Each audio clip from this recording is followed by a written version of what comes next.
Bienvenue dans les légendes du monde arabe, où nous voyageons à travers le temps pour explorer la vie et les réalisations de 10 scientifiques, mathématiciens, inventeurs et penseurs arabes extraordinaires. Ce sont les esprits qui ont façonné notre compréhension du cosmos, du corps humain, la structure même de notre réalité. Des lois complexes des mathématiques à l'immensité de l'espace, du fonctionnement délicat du corps humain aux éléments constitutifs de la matière, ces pionniers ont repoussé les limites du savoir.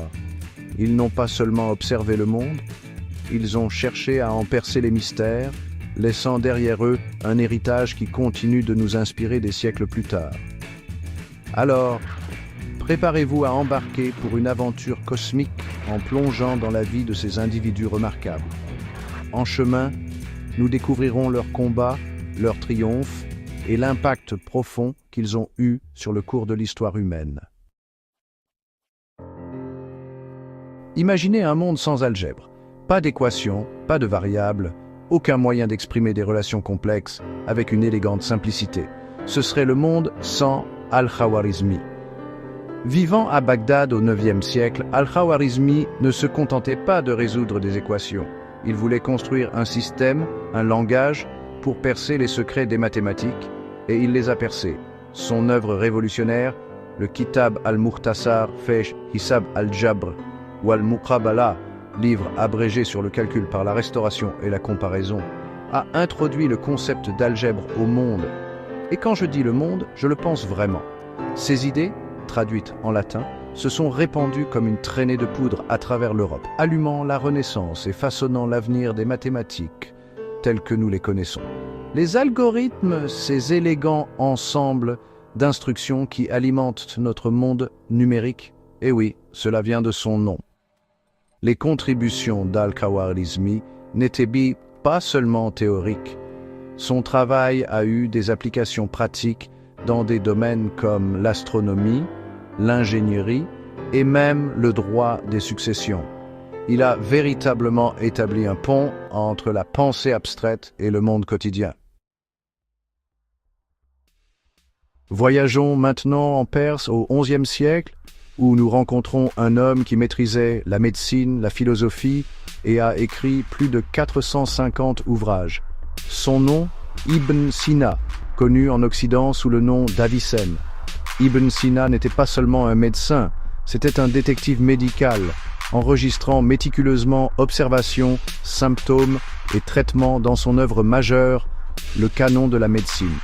Ce livre n'était pas qu'un manuel, c'était une encyclopédie médicale qui est devenue la référence pendant des siècles, influençant la pratique médicale en Orient comme en Occident.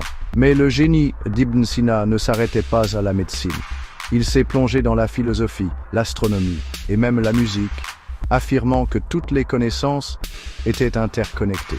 Il croyait au pouvoir de la raison et de l'observation, des principes qui ont jeté les bases de la méthode scientifique des siècles plus tard. Ibn Sina nous rappelle que le corps humain est un univers en soi, rempli de mystères, qui attendent d'être percés. Son héritage continue d'inspirer les médecins et les scientifiques qui sont animés par la même insatiable curiosité. Vous êtes-vous déjà demandé comment nous voyons? Je veux dire, avez-vous vraiment réfléchi à la physique de la lumière entrant dans nos yeux, rebondissant sur les objets et formant une image dans notre cerveau? Eh bien, au XIe siècle, Ibn al-Haytham se posait ces mêmes questions.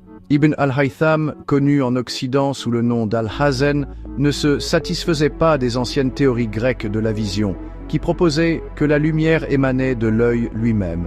Il a mené des expériences méticuleuses, utilisant la chambre noire pour démontrer que la lumière voyage en réalité en ligne droite et que la vision est le résultat de la lumière se réfléchissant sur les objets et pénétrant dans nos yeux. Son œuvre révolutionnaire, le livre d'optique, a bouleversé notre compréhension de la lumière et de la vision. Mais son impact est allé bien au-delà de l'optique. Ibn al-Haytham a souligné l'importance de l'expérimentation et des preuves empiriques, jetant les bases de la méthode scientifique des siècles avant qu'elle ne soit formalisée. Il nous rappelle que la vraie connaissance exige plus que la simple pensée. Elle exige l'observation, l'expérimentation et la volonté de remettre en question les idées reçues. Voyageons au 8e siècle en Perse, où nous rencontrons un homme entouré de flacons bouillonnants, de flammes crépitantes, et à la poursuite de la transformation des métaux vils en or. Voici Jabir ibn Hayyan, connu en Occident sous le nom de Geber, un pionnier de l'alchimie. Maintenant, avant de rejeter l'alchimie comme une simple superstition, rappelez-vous qu'elle était le précurseur de la chimie moderne. Jabir ibn Hayyan n'essayait pas seulement de fabriquer de l'or, il expérimentait avec des procédés chimiques, développant des techniques de laboratoire comme la distillation, la cristallisation et la sublimation, des techniques encore utilisées dans les laboratoires aujourd'hui. Il a méticuleusement documenté ses procédures et ses observations, soulignant l'importance de l'expérimentation et de la reproductibilité.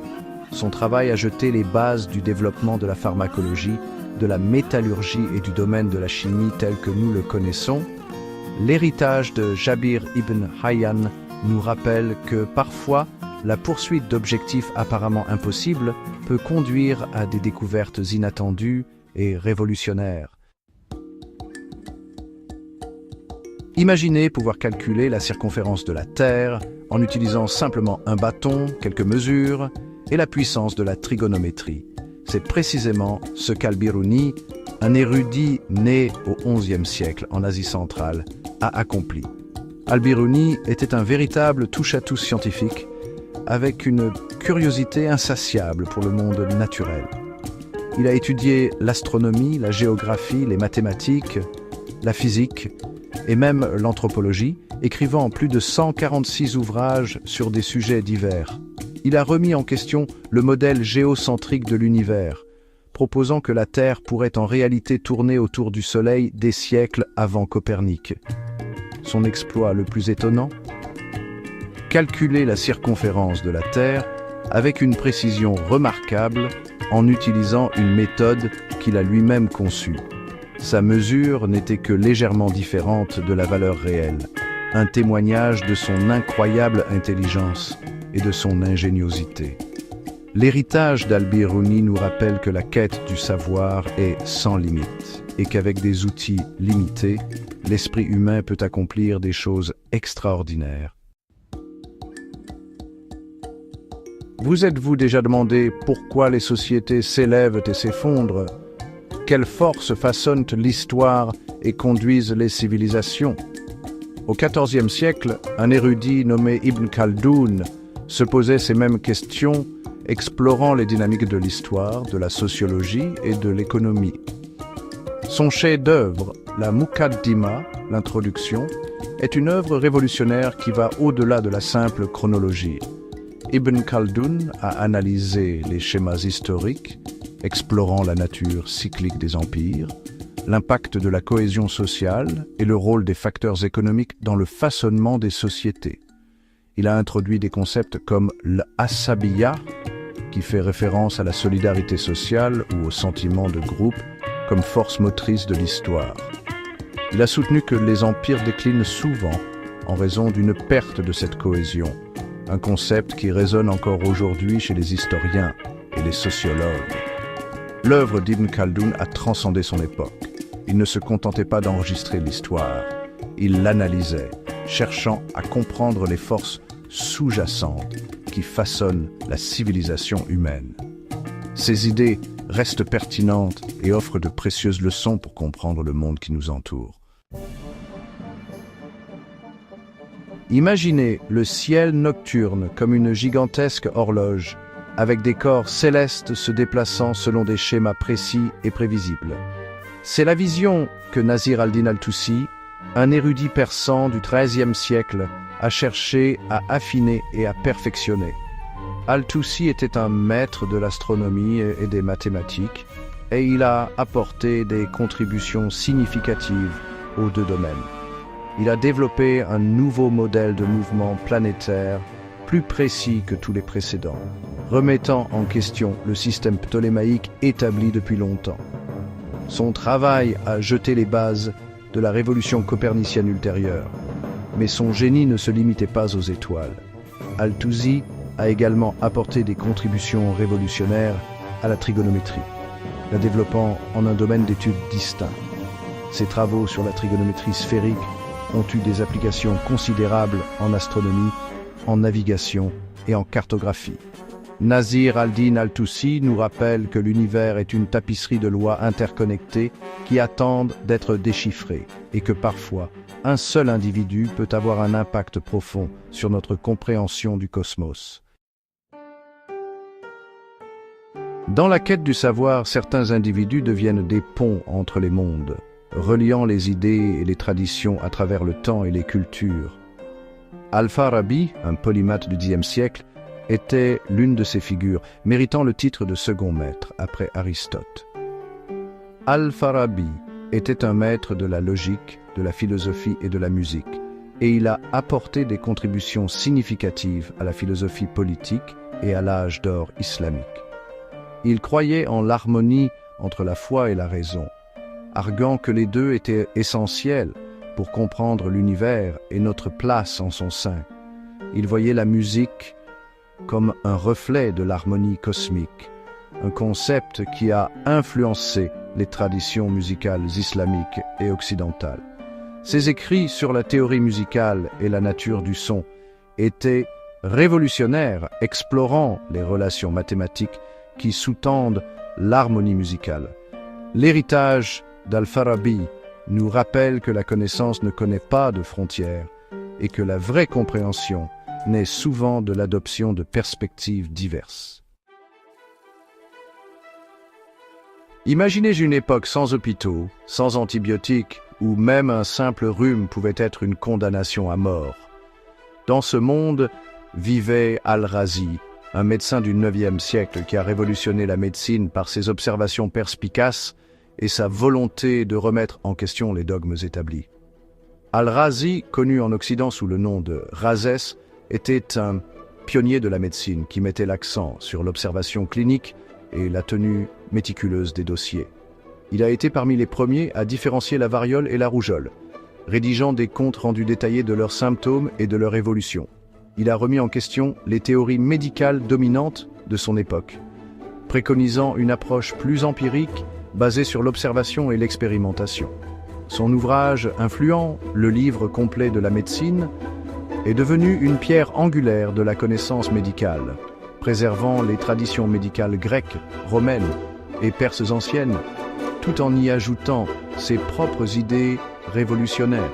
L'héritage d'Al-Razi nous rappelle que le progrès en médecine, comme dans tout domaine, exige un esprit critique, une volonté de remettre en question les idées préconçues et un dévouement à soulager la souffrance humaine.